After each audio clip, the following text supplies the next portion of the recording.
মগধের উত্থানের কারণ।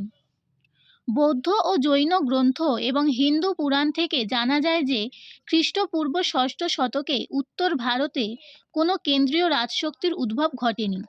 উত্তর ভারতে এই সময় ছোট বড় 16টি রাজ্যের অস্তিত্ব ছিল। এদের একসাথে ষোড়শ মহাজনপদ বলা হয়। এদের মধ্যে অন্যতম ছিল অঙ্গ, মগধ, কাশী, কোশল, কুরু, পাঞ্জাব, লিচ্ছবি, সুরসেন, অসমক, ব্রিজি, মল্ল ইত্যাদি। ষোড়শ মহাজন পদের রাজ্যগুলো সর্বদা নিজেদের মধ্যে প্রতিদ্বন্দ্বিতা করে তাদের শক্তি ক্ষয় করত।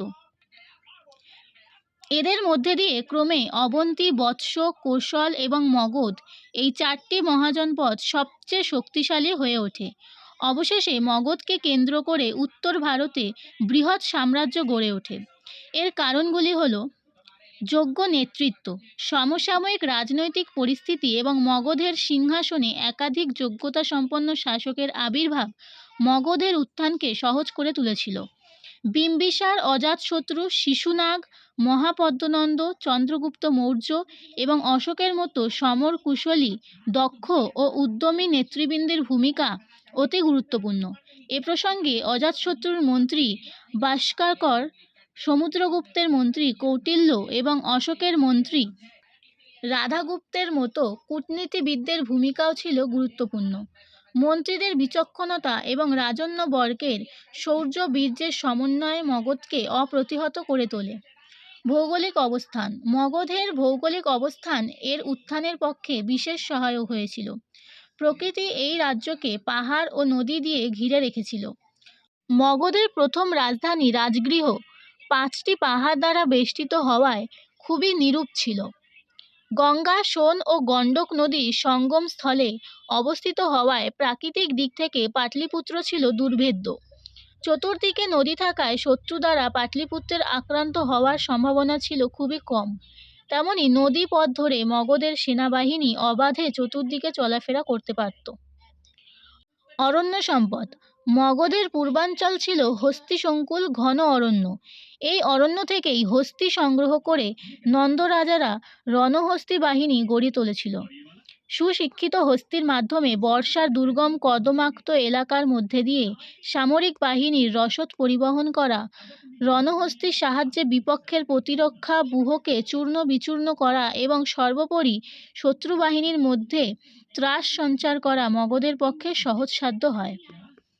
উর্বর ভূমি। গঙ্গা নদী ছিল মগধের হৃৎপিণ্ড। গঙ্গা ও অন্যান্য নদীগুলি মগধকে উর্বরা ও সুজলা সুফলা করেছিল। বছরে 2বার জমিতে ফসল উৎপন্ন হতো। উদ্বৃত্ত কৃষি উৎপাদনের দ্বারা যেমন বিশাল সেনাবাহিনীর ভরণপোষণ সহজতর হয়েছে, তেমনি রাজকোষও স্ফীত হয়েছে। ডক্টর রমিলা থাপার বলেন যে কৃষির ওপর নির্ভর করেই মগধে প্রথম সাম্রাজ্য গঠনের সম্ভাবনা দেখা যায়। খনিজ সম্পদ। খনিজ সম্পদের পূর্ণ মগধের তামা। খনিজ সম্পদে পূর্ণ মগধের তামা ও লোহার খনিগুলো ছিল মগধের আর্থিক সমৃদ্ধি ও সামরিক শক্তির প্রধান সহায়ক।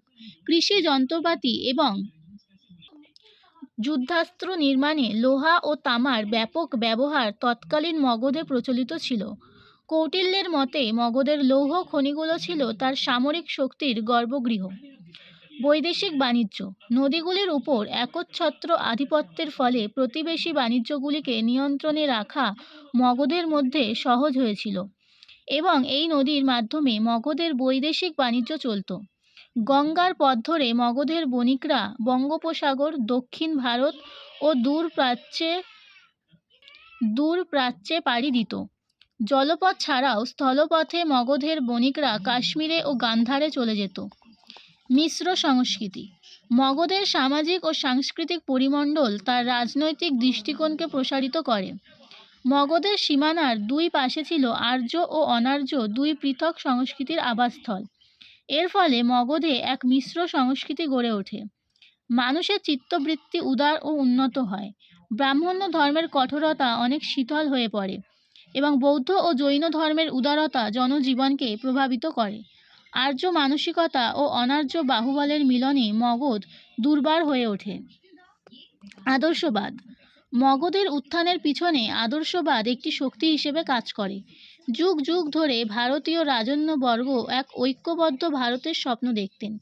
তারা সম্রাট, একরাট, বিরাট, সার্বভৌম, রাজচক্রবর্তী প্রভৃতি উপাধি গ্রহণ করতেন। মগধের রাজন্যবর্গও এই আদর্শে অনুপ্রাণিত ছিলেন। চন্দ্রগুপ্ত মৌর্য ও অশোকের আমলে এই আদর্শ পূর্ণতা পায়। উপসংহার: যে কোনো সাম্রাজ্যের বিকাশের জন্য দৃঢ় অর্থব্যবস্থা, সুদক্ষ কেন্দ্রীয় শাসন, জনগণের জাতীয় বোধ, শাসক শ্রেণীর দৃঢ়তা ইত্যাদি উপাদানের প্রয়োজন। তেমনি বিচ্ছিন্নতার মাঝে ঐক্যবদ্ধ সাম্রাজ্য স্থাপনের জন্যও প্রয়োজন আর্থসামাজিক ও রাজনৈতিক অনুকূল উপাদানসমূহ।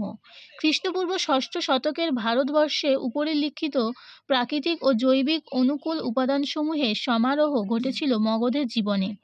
সেই অনুকূল অবস্থাকে যথাযথভাবে কাজে লাগিয়ে মগধের শাসকগণ তাকে একটা সাম্রাজ্যে পরিণত করতে সক্ষম হয়েছিল।